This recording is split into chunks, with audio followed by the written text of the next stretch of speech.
Hey everybody, it's Paul with Paul Flies. Today I got a video. It's a continuation of my last video where I fly from Worcester up to Keene, New Hampshire. It's a beautiful day for a flight.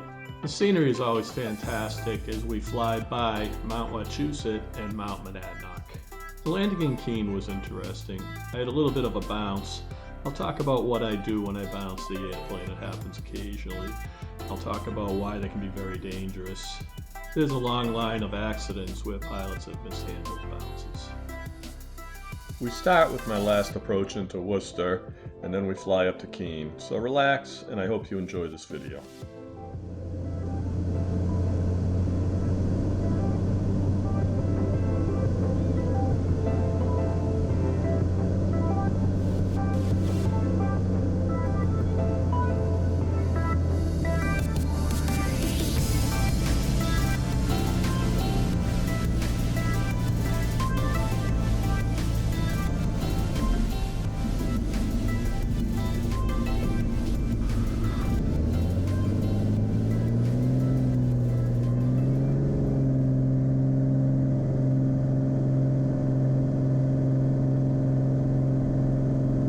Might get a little funky on that one.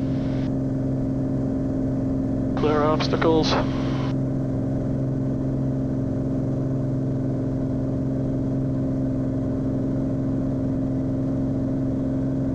Cirrus 8 Mike Charlie, fly runway heading, maintain 3000, contact departure. Runway heading 3000, departure. Thanks for your help. Mike Charlie.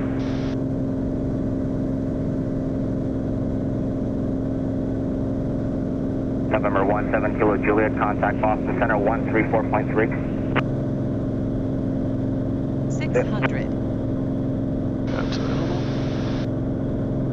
Departure Cirrus 138 Mike Charlie, runway heading 3000, and we're going to be turning to Keene. Cirrus 138 Mike Charlie, Bradley, departure, ident, Bradley altimeter 3014. 3014.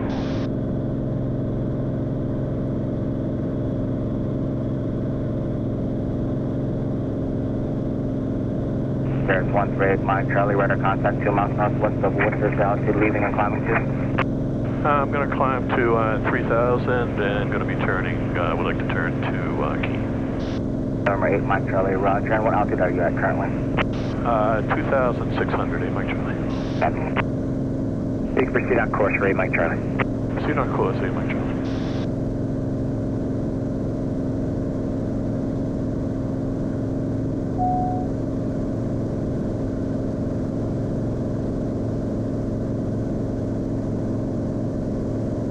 One Whiskey Alpha, are you getting any moderate so far? Negative, we're on top here. I'll let you know when we pick it up.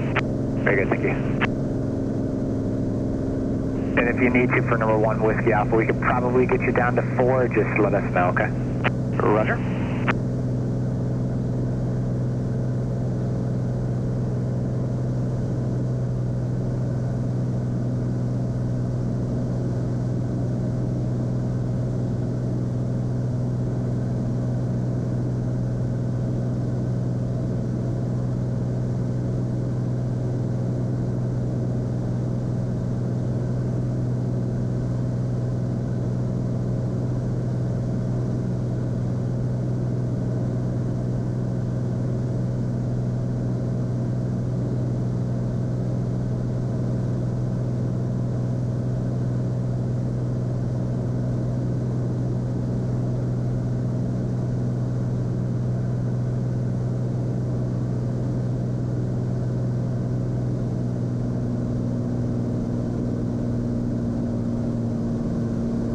Cirrus 8 Mike Charlie, contact Boston Center 123.75. 12375, 8 Mike Charlie, thanks for your help.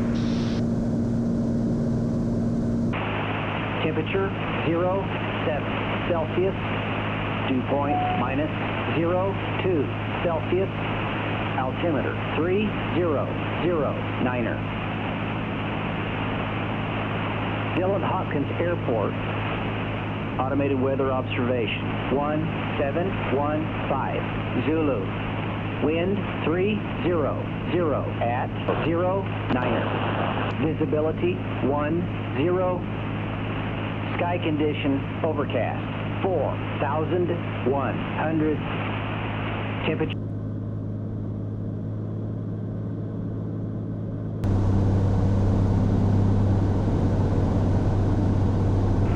traffic, Skylane 21540 is clear of 02 taxiing on 1432 to the restaurant ramp. Keene traffic, Cirrus on 3 mile final, 02 Keene.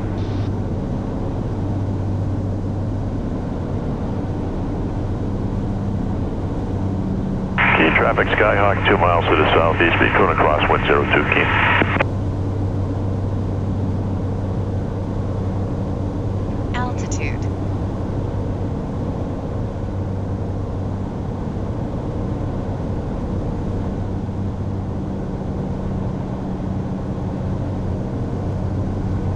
Keene traffic, Cirrus 2 mile final, 02 Keene.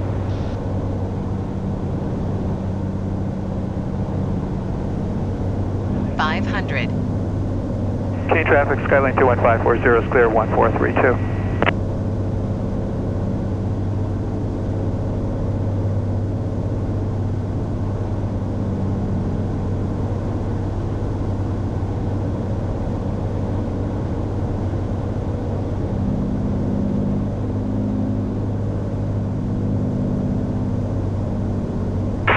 Traffic, Skyhawk 1 mile to the southeast, be entering midfield crosswind 02 Keene.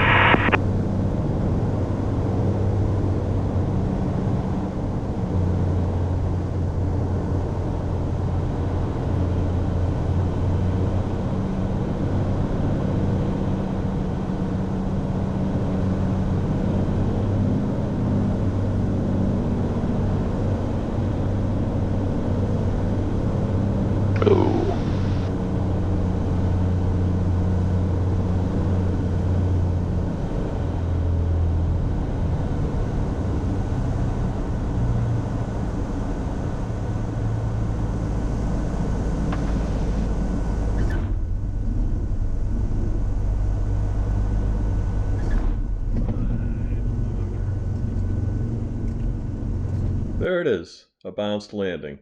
Let's back it up and take a look at what happened.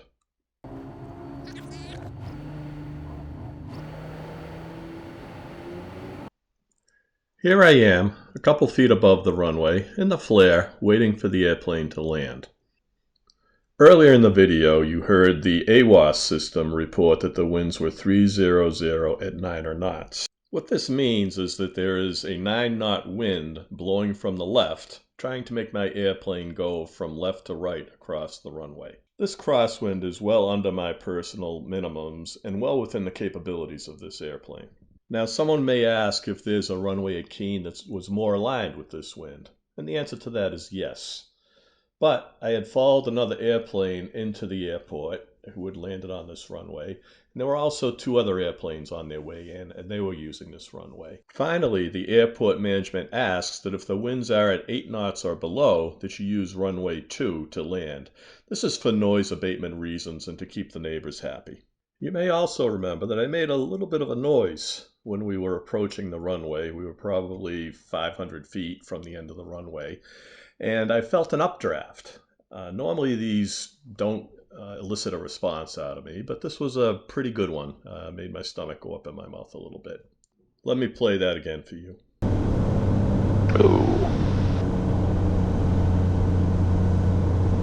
Now, all these explanations may sound like I'm trying to make an excuse for my bounced landing, and I'm not. Bounced landings are just a part of flying. How you deal with them is important. So let's go through this landing and see if we can figure out what happened.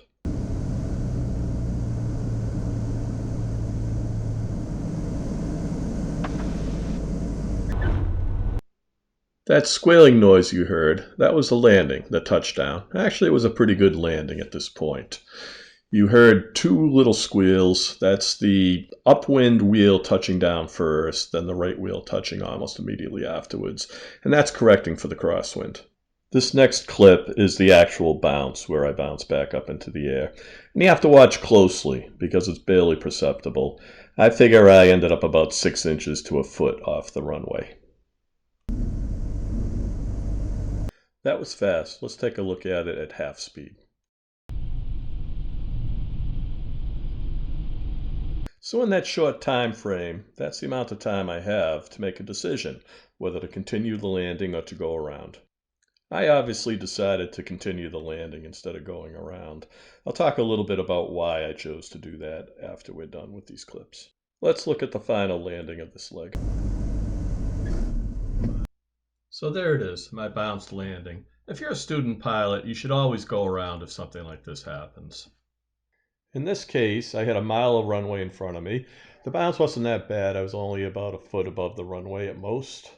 And I had plenty of energy to put the airplane back down. So let's see if we can figure out what caused this bounce. This is the view inside the cockpit, right at the moment that I touched down. As you watch here, you can see me pull the stick back. This increases aerodynamic drag and slows the airplane down. But if you're going too fast or if you're in a puff of wind, that can actually lift you back off the runway, which is what I think happened here. Let's take a look at it.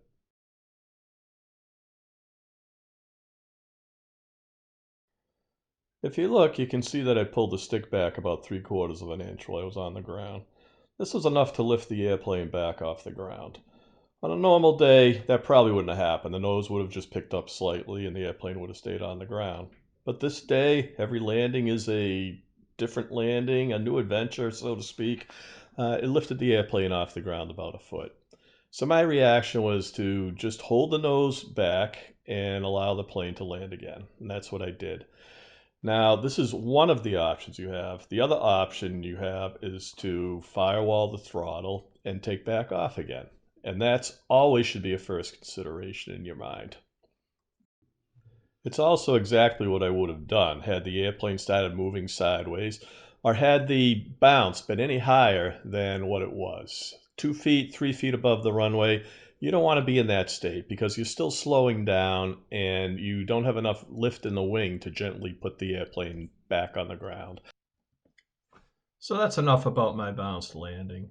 If you have any questions, post them below. And if you're a pilot and you're apprehensive at all about any of this stuff, I urge you to go find a certified flight instructor and work through these issues with them.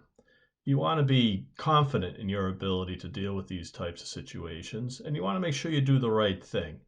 Always, always, always go around if you have any doubt about a landing. This was a great flight for me. It knocked the rust off. I hope you enjoyed it. If you did, please leave me a like, and if you haven't yet done so, subscribe to the channel. As always, thanks for watching, and I hope you have a great day.